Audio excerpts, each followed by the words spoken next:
Vector की knowledge में भी ये आपको पता है, A cross B does not equal to B cross A, है ना। ये देखिए उल्टा हो जाएगा, रोटेशन हो जाएगा ना, जो क्लॉक देखिए जो अभी तक इनवर्ड डायरेक्शन में जा रहा था टॉर्क, नहीं तो आउटवर्ड डायरेक्शन में आ जाएगा अगर आप उल्टा लिख देंगे। तो देखो आपको पता है वेक्टर की नॉलेज में क्रॉस प्रोडक्ट में आपको पता है ये बी क्रॉस ए होता है, ये होता है माइनस, है ना, तो उल्टा चले जाएगा नहीं तो टॉर्क की डायरेक्शन। तो आपको ध्यान रखना है ई क्रॉस पी नहीं लिखना है इसको, जब आप वेक्टर के सेंस में लिखेंगे तो ई क्रॉस पी नहीं लिखेंगे, क्योंकि आर क्रॉस एफ था ये टॉर्क, तो आपको पता है आर किसकी डायरेक्शन में, आर और पी सेम डायरेक्शन में और एफ और ई सेम डायरेक्शन में होते हैं ना, तो आप इसलिए ये लिख देंगे। तो ये हमारा नेट टॉर्क आ गया, इस पर इतनी बनी हमारी नेट टॉर्क की वैल्यू। अगर हम सिर्फ मैग्नीट्यूड की बात करें कि आर नेट का मैग्नीट्यूड कितना होगा, नेट टॉर्क का मैग्नीट्यूड कितना होगा, तो नेट टॉर्क का मैग्नीट्यूड कितना आपका, नेट टॉर्क का मैग्नीट्यूड आपका P E sine theta, where theta is an angle between P and E vector. आप ये भी बोल सकते हैं कि पी और ई वेक्टर के बीच का एंगल है थीटा, है ना। तो ये हमारा नेट टॉर्क का क्या हो गया, मैग्नीट्यूड हो गया। तो इतना टॉर्क लगता है हमारे पास, हमारे एक डाइपोल को, इलेक्ट्रिक डाइपोल को जब हम कहाँ रख देते हैं, uniform external uniform electric field में रख देते हैं, तो उस पर इतना टॉर्क लगता है। तो अब देखिए जो डाइपोल जब हम रख रहे हैं तो डाइपोल का डाइपोल मोमेंट फिक्स होगा, जिस डाइपोल को हम यूनिफॉर्म इलेक्ट्रिक फील्ड में रख दे रहे हैं तो उस डाइपोल का क्या होगा, उस डाइपोल का डाइपोल मोमेंट फिक्स होगा। और जिस इलेक्ट्रिक फील्ड में हम उसे रख रहे हैं, जिस इलेक्ट्रिक फील्ड में हम उस डाइपोल को रख रहे हैं, उस इलेक्ट्रिक फील्ड की वैल्यू भी फिक्स होगी। तो यहाँ पे कहने का मतलब है ये दोनों चीज़ें आपकी क्या हैं, फिक्स हैं। बस अब ये और ये थीटा है, ये थीटा क्या है, इन दोनों के बीच का एंगल है, यानी ये ओरिएंटेशन है। तो ये ओरिएंटेशन तो आपके हाथ में डिपेंड करता है ना, ये आप पे डिपेंड करता है कि आप डाइपोल को किस तरीके से रखें वहाँ पे। तो अब हम कहने का मतलब है ई और पी और ई को अगर हम कांस्टेंट मान के चलें तो हम बोलेंगे कि जो नेट टॉर्क हो रहा है भैया वो डायरेक्टली प्रोपोर्शनल है किसके, साइन थीटा के, साइन थीटा के, है ना। यानी कहीं ना कहीं जो पी और ई वेक्टर के बीच का एंगल है या डायपोल का ओरिएंटेशन है वो भी डिसाइड कर रहा है टॉर्क को, वो भी डिसाइड करेगा कि कब टॉर्क मैक्सिमम होगा और कब टॉर्क क्या होगा, मिनिमम होगा, क्योंकि उसके डायरेक्टली प्रोपोर्शनल हो गया उस थीटा के वो। तो यहाँ से अगर हम केस बनाएं इसमें, तो अब हम यहाँ पे स्पेशल केसेस बनाते हैं, जरा स्पेशल केसेस हम बनाते हैं यहाँ पे। तो देखिए स्पेशल केसेस हम क्या बनाते हैं, स्पेशल केस हम बनाते हैं कि इफ़ हमारे पास क्या हो गया, देखिए इफ़ हमारे पास क्या हो गया, थीटा 0 डिग्री हो गया, थीटा 0 डिग्री हो गया, या थीटा 90 डिग्री हो गया, या आप क्या बोलते हैं थीटा 180 डिग्री हो गया, सॉरी, है ना, 180 डिग्री।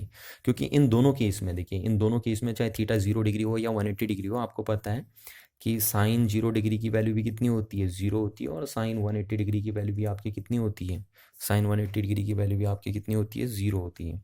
तो इन दोनों वैल्यू में 0 है, तो जब आपका, और साइन की मिनिमम वैल्यू होती है, साइन की जो मिनिमम वैल्यू होती है वो 0 होती है, जबकि कॉस की मिनिमम वैल्यू आपकी -1 होती है, आपको पता है ना। तो जब ये वैल्यू मिनिमम है और पी और ई फिक्स है, आपको पता है इस फॉर्मूले में पी और ई फिक्स हैं, तो जब ये मिनिमम होगा तो ये भी मिनिमम होगा, तो हम बोल देंगे कि टाउ काय में कन्वर्ट हो जाएगा, अगर थीटा 0 डिग्री हो या 180 डिग्री हो तो टाउ काय में कन्वर्ट हो जाएगा, टाउ मिनिमम में कन्वर्ट हो जाएगा। और इस मिनिमम टॉर्क की वैल्यू कितनी होगी, देखिए इसकी होगी वैल्यू पी ई और इन टू, यहाँ पे क्या रखेंगे आप, साइन 0, तो ये 0 हो गया पूरा, और आपका नेट टॉर्क कितना बन जाएगा, 0 बन जाएगा। तो मिनिमम टॉर्क की जो वैल्यू होती है डाइपोल पे वो 0 आती है, और वो कब आती है कि जब देखिए 0 एंगल कब था, अगर पी वेक्टर सपोज ऐसा आपका डाइपोल ऐसा रखा, देखिए ये -q है और ये +q आपका डाइपोल है, और इलेक्ट्रिक फील्ड भी इसी डायरेक्शन में था, आपको पता है इलेक्ट्रिक फील्ड भी इसी डायरेक्शन में ओरिएंटेड था, और डाइपोल भी आपने इसी डायरेक्शन में रख दिया, क्योंकि डाइपोल की डायरेक्शन क्या होती है, from negative charge to positive charge. तो यानी ई और पी पैरेलल हो गए, है ना, ई और पी कैसे हो गए, अगर पैरेलल हो गए तो उस टाइम मिनिमम टॉर्क लगेगा, यानी ये वो सिचुएशन है, ये डाइपोल के वो ओरिएंटेशन है जिस टाइम डाइपोल पे मिनिमम टॉर्क लगेगा। तो ये पहला केस है ना, और सेम दूसरे केस में भी, इस केस में भी इस पे मिनिमम टॉर्क लगेगा। देखिए किस केस में कि ई तो इधर है आपका, और अगर आपने डाइपोल इस तरीके से रख दिया, इसका -q चार्ज यहाँ रख दिया और +q चार्ज यहाँ रख दिया, इस तरीके से आपने डाइपोल रख दिया है, तो इस केस में पी की डायरेक्शन इधर है, यानी इस केस में क्या है, पी अगर पी इस डायरेक्शन में है तो ई इस डायरेक्शन में है, तो इन दोनों के बीच में इस टाइम की कितना एंगल है, 180 डिग्री का एंगल है, और 180 डिग्री के एंगल में भी क्या बनेगा, टॉर्क मिनिमम बनेगा। पर ध्यान रखिए थोड़ा सा, ये स्टेबल इक्विलिब्रियम की कंडीशन है, ये स्टेबल इक्विलिब्रियम इक्विलिब्रियम की कंडीशन है, और ये अनस्टेबल इक्विलिब्रियम की कंडीशन है, अनस्टेबल इक्विलिब्रियम की कंडीशन आपकी। तो स्टेबल वैसे तो हम यहाँ पे नहीं बताएंगे, देखिए कि स्टेबल है अनस्टेबल है, इसको हम बाद में पढ़ेंगे, अभी दूसरा टॉपिक मैं आपको बताऊंगा जब हम पढ़ेंगे कि electrostatic energy of an dipole when it place in a uniform electric field. तो वहाँ पे हम इसे बताएंगे, बट फिलहाल मैं यहाँ पे थोड़ी सी बात कर देता हूँ कि जब डाइपोल डाइपोल मोमेंट वेक्टर और electric field vector same direction में होते हैं, यानी डाइपोल आपका इलेक्ट्रिक फील्ड की डायरेक्शन में ओरिएंटेड होता है, तो उस टाइम ये स्टेबल इक्विलिब्रियम की कंडीशन में होता है। और जब डाइपोल का डाइपोल मोमेंट वेक्टर और इलेक्ट्रिक फील्ड एक दूसरे के क्या होते हैं, एंटी पैरेलल होते हैं, तो उस टाइम ये अनस्टेबल इक्विलिब्रियम में होता है डाइपोल। तो स्टेबल इक्विलिब्रियम और अनस्टेबल इक्विलिब्रियम को आपको पता ही है। जैसे कि स्टेबल इक्विलिब्रियम क्या है कि अगर जैसे सपोज हमने डाइपोल ऐसे रखा है, इलेक्ट्रिक फील्ड ऐसा, और हमने डाइपोल भी ऐसे ही रख दिया है आपका, इसी डायरेक्शन में उसका पी वेक्टर भी है और इसी डायरेक्शन में इलेक्ट्रिक फील्ड भी है, तो अगर डाइपोल इस कंडीशन में हम बोल रहे हैं कि स्टेबल इक्विलिब्रियम में है, तो इसका मतलब अगर मैं हल्का सा डिस्टर्ब करूँ डाइपोल को, अगर मैं ऐसे डिस्टर्ब कर दूँ या इधर को डिस्टर्ब कर दूँ, तो डाइपोल खुद ही अपनी स्टेबल मतलब इस कंडीशन में खुद ही आ जाएगा। डाइपोल यानी पूरा ट्राई करेगा कि वो अपनी इस कंडीशन को क्या कर ले, अचीव कर ले। इसी को हम बोलते हैं स्टेबल इक्विलिब्रियम। और अनस्टेबल इक्विलिब्रियम क्या है कि अगर इलेक्ट्रिक फील्ड इधर को है हमारे पास, तो अनस्टेबल इक्विलिब्रियम कब बना था हमारे पास, अगर ई इधर को है हमारे पास, तो हमने डाइपोल को इधर को रख दिया था, उसके एंटी पैरेलल रख दिया था। तो अब अगर हम यहाँ से डाइपोल को क्या करते हैं, डिस्टर्ब करते हैं, तो ये डाइपोल दोबारा कभी भी इस डायरेक्शन में नहीं आएगा। ये रही अनस्टेबल इक्विलिब्रियम की कंडीशन।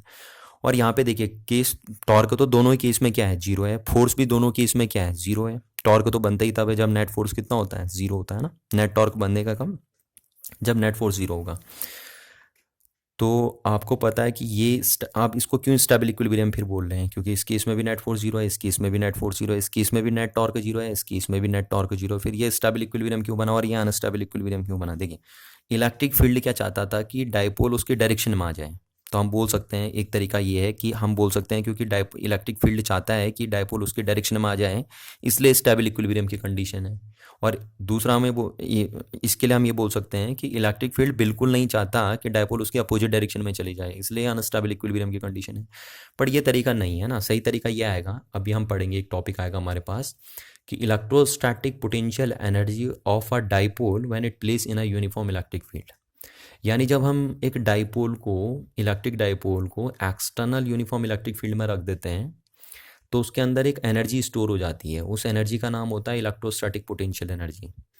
और अगर हम डाइपोल को इस डायरेक्शन में रखते हैं, यानी हम डाइपोल को इस कंडीशन में रखते हैं कि जब डाइपोल का डाइपोल मोमेंट वेक्टर और इलेक्ट्रिक फील्ड क्या हो, पैरेलल हो, तो उस टाइम डाइपोल के अंदर जो एनर्जी स्टोर होती है वो मिनिमम होती है। और अगर वो मिनिमम है तो इसलिए हम बोलते हैं स्टेबल इक्विलिब्रियम की कंडीशन है, क्योंकि जब सिस्टम के पास मिनिमम एनर्जी होती है तो वो एक स्टेबल इक्विलिब्रियम में रहता है।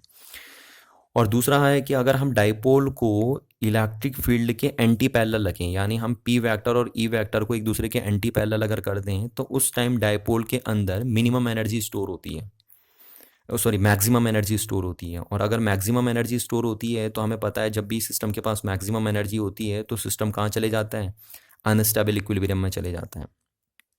तो इसलिए हम बोलते हैं कि जब डाइपोल मोमेंट वेक्टर और इलेक्ट्रिक फील्ड वेक्टर एक दूसरे के एंटी पैरेलल होते हैं, तो उस टाइम वो अनस्टेबल इक्विलिब्रियम में होते हैं, क्योंकि उस टाइम डाइपोल के अंदर मिनिमम एनर्जी स्टोर होती है, मैक्सिमम एनर्जी स्टोर होती है इलेक्ट्रिक फील्ड में। और जब पी वेक्टर और ई वेक्टर एक दूसरे के पैरेलल होते हैं, तो उस टाइम डाइपोल के अंदर मिनिमम एनर्जी स्टोर होती है इलेक्ट्रिक फील्ड में, और इसीलिए वो क्या बोली जाती है, स्टेबल इक्विलिब्रियम। क्योंकि यहाँ पे एनर्जी क्या होती है, मिनिमम स्टोर होती है डाइपोल के अंदर इस सिचुएशन में, और इस सिचुएशन में डाइपोल के अंदर क्या होती है, मैक्सिमम एनर्जी स्टोर होती है, इसलिए अनस्टेबल इक्विलिब्रियम बोला जाता है आपका। दूसरा केस हमारे पास आएगा कि इफ़ अगर आपका थीटा कितना हो गया, थीटा आपका 90 हो गया, या आप बोल सकते हैं कि 270 हो गया आपका थीटा ना, 270 डिग्री हो गया, दोनों में से कोई सा भी हो गया।